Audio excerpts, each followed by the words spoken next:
Did you guys have a good lunch? Come on. Okay, I'm going to ask one more time. Otherwise, if I don't get a response, you're going to hear my song again. Did you guys have a good lunch? All right. So we're going to start by doing some VR for esports and how to make them. And we're going to I just had somebody on Skype trying to get a hold of me, RJ, on the phone. So today we've got Michael from Serveus here. Hello, Michael. We've got Sonia Haskins, mother of VR esports teams. Well, I don't know. She's also been known as the queen of VR esports. Alexi mentioned, I can never say your last name, Alexi, great VR developer, and Chanel Summers from VR Studios here. We do have Nathan Edmonton from Radiant Esports on Skype again, but before we do that, Chanel wanted to show a quick video, and I know Mike had a video too, but we're just going to ask you more questions. Hello, cool. All right, everyone, I'm going to play a quick video. Some of you may have seen this yesterday, but for those of you who came in today, I wanted to show you our true sport in VR called VRcade Powerplay.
Thank you very much. Thank you very much. Give it up for VRcade Powerplay. All right, let's get Nathan on Skype as well, and we might get RJ on. I'm not sure. I just texted him. So, Mike, I'm going to start with you. What makes this video, what makes Powerplay a good VR esports game? I actually believe, and I'm sorry, Chanel, the video sells itself short. And what I mean by that is, I don't know how many of you guys have actually played it. There's one thing that the video didn't show was the lively commentary, right? And that really adds that extra layer. And why do I say all that stuff? Any of you guys fans of American Ninja Warrior, right? Yes. Why do we care? We care because the people have told us that we care. They tell you the stories of the athletes behind it. That is what the commentary does, and that's the one thing when you think about esports and why it really hasn't caught up in VR is because it's missing that human element. And that's the big thing is that, again, the mother of VR sports. The queen. Yeah. But again, that's a persona, right? And that's the piece that's missing when we look at V Sports. And like, again, we've partnered with ESL, we have partnered with Alienware, and a lot of things, it just didn't track. But again, when we sat in their studio, me and the other Mike, we actually saw, they actually did the whole thing. Mike was winded because it's a really active thing. But that commentary really adds something, and that's why I'm sorry the video sells itself short in terms of the energy level, in terms of who these people are, and that's why we need to care. Awesome, thank you. I will take that. That is a great comment. That is an awesome comment, thank you. 1 point for me. Mike, tell us really quickly about Serveus. So Serveus, we started about 5 years ago. It's going to be our 5th year anniversary. We do a lot, as everyone probably has heard, we do a lot of content. We were the first game to actually outsell everything on Steam when we launched, even across other PC games. We were the #1 game there. We just launched Creed, which is based on the movie. It's a boxing game. We're probably going to be talking to these people to work on a wink, wink, a league. Again, we look at esports. We also launched Sprint Vector. I don't know if you've heard of that game. That game, the best way to explain it, it's virtual running like Mario Kart, right? And we actually went down this path with esports to help launch the game. Failed. And then we kind of retooled and everything, and we were pretty successful when we did Creed. So we've got a lot of learnings. We're happy to share. Yeah. Thanks, guys. Great. All right, I'm going to jump over to Alexi. Tell us a little bit about your development team, because I want to also kind of introduce you to RJ, who I believe is on Skype as well. He's an independent developer. We're working with going to Insomnia with the British Army, which is some really cool stuff. Okay. He's in his car. How you doing, RJ? RJ, Alexi, RJ. Alexi, what makes awesome VR esports? So very briefly, we, the Shapers Studio, development studio based in Kiev, Ukraine, we very independent. So in order to survive, we have to do work for hire. So we help to bring a Fantastic Beast, Mission ISS. We're working on big, huge IP with DMG, VR, LBE, working with Google, Coca-Cola, and all the stuff. We also have our own games that we're trying to bring to the market. And now as pop-up VR based on Oculus Quest or any other mobile. So I'm a big believer in mobile $6 fan-tethered headsets. So we don't need a backpack with all these heavy computers. So this is pretty much what we do. So what makes good esport game? I kind of cheated. Like 2 years ago, I came, because it's low-hanging fruit for me, to #2 in the world esports team called Navi. So I come to them and say, hey, I want to be in VR esports, what we can do. And the CEO, Alexander, he just made a whiteboard painting. This is a screen. This is aux screens, and what people see.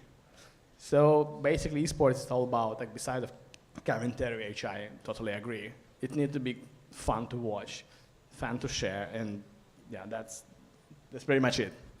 Awesome, thanks. We're going to jump over to RJ really quick, and then we're going to head back to Chanel. RJ, welcome to the Microsoft Reactor here. What makes VR esports exciting? How do you're a developer, what makes it exciting to watch?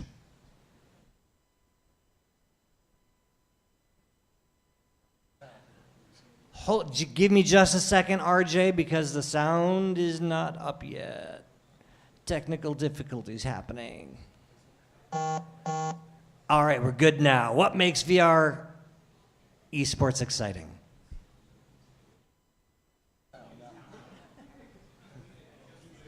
To have audio. Having audio would be awesome. I think you're muted. Does it work now? Now, there you are. Woo, all right. Okay. Sorry about that. So go ahead. What makes it exciting? Okay. What's exciting about watching virtual reality in general for me, even just like one person play it, like YouTubers, is that level of interaction that VR has, like being able to stick your hands in there and work with stuff.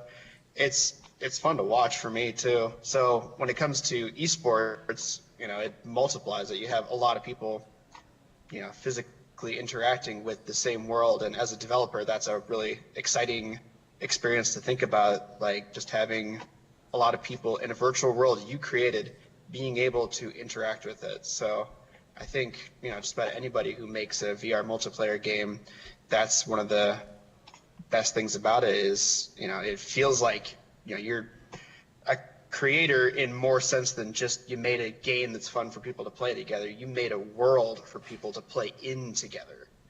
And that's very cool insight that you made a world to go into. And that actually transitions perfectly over to Chanel, because I know you deal with a lot of LBEs and dealing with the public. How do you get people involved to make them excited? It has to be really visual, physically stunning. I mean, with Powerplay, we've really gone beyond creating an esport in VR. We've actually created a sport in VR. So, I mean, it's super physical, you're running, it's very intuitive. It's essentially the evolution of laser tag. I mean, we've taken very relatable concepts and translated them into VR, and then are using VR to enhance that experience, to create multiple battlefield configurations that can generate on the fly, to be able to have all sorts of different, like, shot types, to be able to, have different types of team strategies that you can, do on the fly. It's, this one-to-one play experience where you pretty much lose yourself. You're not, a lot of times people don't even think about that they're in VR. They're just playing. And also, as Mike alluded to, we cast these experiences. So we have this thing called Player Zero. It's our spectator mode. And it's this wonderful composite screen, and basically it shows the game, the gameplay, and then we also have a web camera, so you also see the physical players running around, and then there's also a picture of the caster casting the game as if it is a sporting event, and all of that really make it very exciting. And we have people like watching that going, I want to do that, I can do that, and the whole battlefield setting is in this sort of retro, futuristic stadium of the future. And people get very excited that, like, man, I want to be in this stadium of the future with this futuristic audience, because we have all this very immersive sound as well that really make you feel like you are competing in front of a lot of people on this large-scale stadium. Awesome. The perfect transition to Sonia. How does it feel to actually, because you are a professional VR esports personality, you go in there, you play, and you do experience this. How is experiencing it different? How do you communicate that to any of the people who watch you? How's the experience different as a player? As a player versus a watcher. Gosh, I'm sitting here thinking about the other question. I already had an answer ready. So I'm going to answer the other question because I had my answer in my head. But basically, I wanted to really, really emphasize something here. 5 things. If you leave with anything in your head, it's already in mine, so I've got to tell you. A game needs to be fun. It needs to be competitive. It needs to be a good game. You can't put trash out there. You need to have a spectator mode. And you need to have one thing, I know all you guys are going to agree with this because I hasn't said it yet, you need to have a community. I wanted to say something to you. I felt kind of bad about Sprint Vector. Sprint Vector is an absolutely awesome game. It's one of the best games out there for competitive esports. The problem wasn't the game. The problem wasn't the promotion. The problem wasn't anything you guys did. The problem was we are still small. VR esports is still small. They're just simply weren't enough players spread about to play all the games. So I know that's not the question you asked me. Sorry. Sorry. It's a great answer anyway. It's great information that I think everybody here needs. So it's not even the question. That's a great I just want to say thank you for the kind words. I was going to cry after this. And I just wanted to say amen, sister, because those were excellent points. But the big thing about, to your point, when we launched Sprint Vector as an esport, we actually did it before the launch. So we didn't have that audience. We learned our lesson actually from looking at the Beat Saber tournament that you guys put on, is that when you look in terms of timing, they actually had a community, they had an audience, and then that we followed the same pattern with Creed. Again, 4 months after launch. So we learned some lessons. Yeah, there's a path you need to take, and actually, I mean, because I write about some of these things, but not for me, for you guys. It's just you need this information to be successful, and so all this stuff that you can get from all these people, wherever the source is, it doesn't matter. Just take it and run with it, because you're going to grow as the community grows, but you've got to follow some things kind of in order, because if you do them out of order, then you're not going to have the resources there that you need to make the next thing successful. I can add about the audience. So we've been experimenting like using professional, well-established esport team. So when this first league started, the first year, I was like Microsoft Store. They have this Insomniac's game, and I've been watching what the videos, and it's basically like 40 views, like 40. It's like nobody watching it. We put the video of our game to like Navi. They have a like marketing reach 100 million people. So I got a tiny clip, 80K viewers in a day. So, but the problem is the big guys will not talk without like hundred thousands of sponsorship or something they get benefits from. So I'm trying from my side, hey, this is a next big thing in the future, and the CEO, he actually understands. He's a fan of stadium scale, VR, LBE. I think it's coming. At least what the people are talking here is like they all only multiplayer, like massive scale. So it's just So very close. what this is all culminating so far is it's about community, and it's a small community to start with. So we need to make sure that we're all taking care of each other to begin with. I do have one question that I'm going to pose to each one of you, and I'm going to start with RJ. PvP or story? Personally, I prefer to make PvP just because it's one of the honestly easier things to do. Like, there's no So you're narrative to shortcutting. create. It's Shortcutting. sorry. Burn. Yeah, Mike, PvP or story mode? Wow, that's like a Sophie's choice. I'm going to weasel my way out of this and say both. And the reason why I say both is I think when you look at, especially in the LBE market, it's two big qualities: accessibility and depth, right? So again, PvP adds to it, story adds to it, but again, as long as it's accessible, that's the big question. All right, I'm not going to allow you to do that. You're going to choose one. Personal. PvP or story mode? You don't know me very well. Oh, Give me the answer. I'm okay. I'm okay with that because I was actually getting ready to dance after Chanel's video, so I didn't want to be upstaged. But so I will probably say team PvP versus a regular individual PvP or story mode if I had the proverbial virtual gun to my head. Awesome. I prefer PvP myself. Sonia. Yeah, I'm going to totally agree with him. And the reason why is because what we have found is, going back to community and relationships, when you have a team, you're more likely to stick with your group, you're more likely to play together. So if you create games that are team-based, and no, don't get me wrong, I love all kinds of games and experiences and educational experiences and stuff. Create them, make them. VR is going to grow. We're going to use those in various settings. But as far as VR esports goes, right now, at this point in time, team PvP is the way to go because that's what we're being able to market to the masses. Excellent. Alexi? Yeah, I agree, but not necessarily team, but one by one as well. I mean, it's not always you have access for a team. Chanel? Well, Powerplay is definitely team PvP. Blue versus red, baby.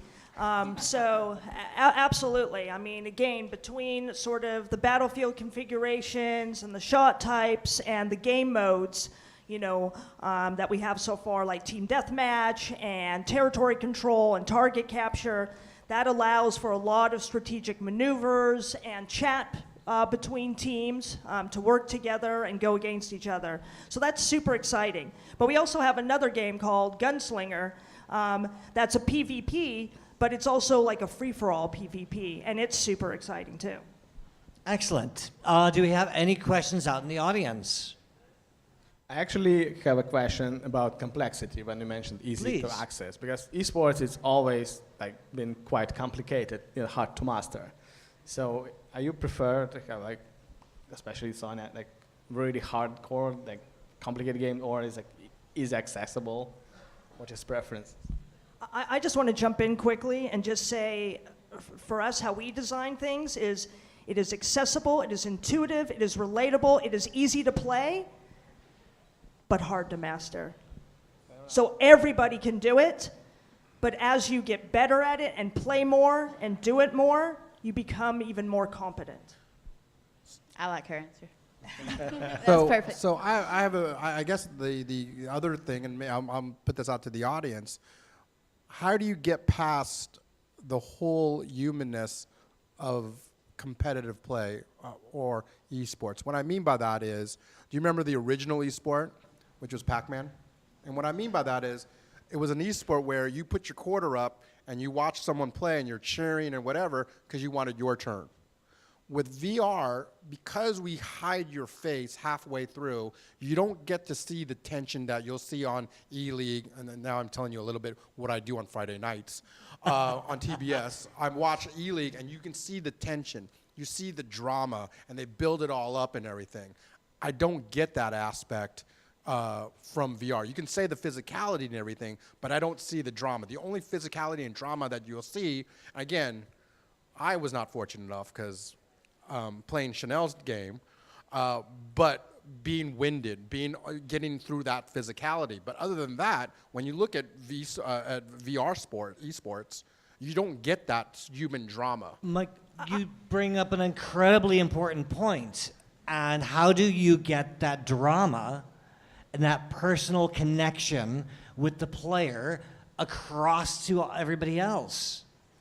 Well, actually, I was just going to say, because Mike, I certainly heard you guys panting very heavily through Mumble the whole time. But we have, so the video I showed today was an on-site attract video that the installations use. But we have videos where we show like the casting. We have videos where we show the physical players. And what's interesting, if you look at I can show you a teaser from with the physical players.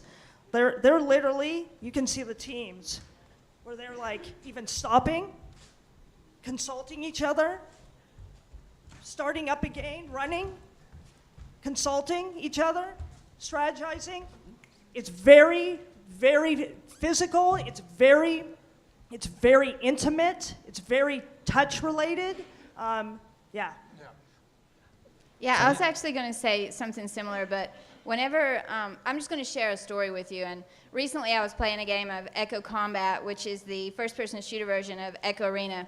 And so in that game you have guns, and I prefer the gun that's kind of like a shotgun. It's called the Nova, but you have to play that gun up close. You can't shoot it from far away. It's not a sniper, so it's an up-close gun or it doesn't work. And so I kind of like to hide in places and then jump out and kill people. And so I was hiding, and this whole team came flying out, and I flew up and grabbed the last guy by the back, and I reached up and shot him in the back of the head. And so he was dying, and then he came back out, and I said, who was that? Who was that I shot? And he went like that. And so, remember, they're robot faces. You can't see the emotion, but I totally got the roll of the eye and the, oh my goodness. And so it was so funny. I think that right now we can see some of it. Even with Onward, when I watch Onward, I see the players, they'll be shot, or they'll go to shoot somebody, and in the finals, one of the players made a kill, and he was just like, raising his hands and stuff. You can see this stuff in VR, so I think we're starting to get to that point, and definitely we can see some of the emotion there, but with as we advance more and we get facial eye tracking and things like that, it's only going to get better. I think we will begin to see more of the exact emotions and stuff. So right now, we also have to remember that some of the things we're talking about, we have to have a vision in this industry. And you guys remember, I told Tim earlier, I don't have a dog in this race. I'm not competing with you guys. I have no desire to make money or sell anybody anything. So I'm just telling you, as a user, I love VR. And so if you want people to keep loving VR, just keep making this stuff. It'll come. They'll get it. And so, but you have to have the vision in your head. You have to have it up there like, wow, this is going to be great, and keep doing it. This is great. Thank you so much. And I'm going to push that comment towards RJ to see, as a developer, how do you get emotion from your characters in VR across to your players? I mean, with the motion, with the hands up, how do you program that in? Really, I think just having hands in there is probably half the battle. Obviously without any sort of face tracking, facial emotions are tough, like they were talking about. But in day-to-day life, people are extremely expressive with their hands, and that translates to VR super well. Unfortunately, the game I made is for the Oculus Go, so there's not a whole lot of hand presence there. but I tried to put as much motion as I could into turning your head around in VR. But And you my need next to put game a definitely button is- in there to roll the eyes. Thank you. I will say there's a Yeah, lot of but, swearing in our game.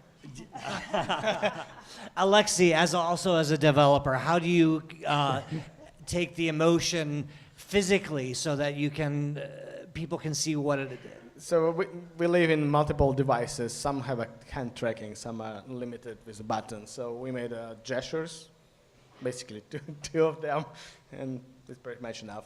It's inappropriate to show here, so basically. Inappropriate yeah. gestures. Awesome. That's enough. Well, if you see in the new Oculus R&D, they're showing the reconstruction of the face. We proudly participate in this stuff, so I kind of know what's going on, and they going to read the cameras, and you're going to reconstruct your emotion, and including raw eyes very soon. So. Thank you. Well, we've got about 3-4 more minutes left. Does anybody have any questions for any of our panelists, developers on Skype? If not, I think maybe we'll cut off a little bit early because I know we've got another panel coming up very soon. And I would like to thank everybody for being here and sharing their experiences. Thank you. Thank you so very much. Tim. Thanks, RJ. See you soon. Right?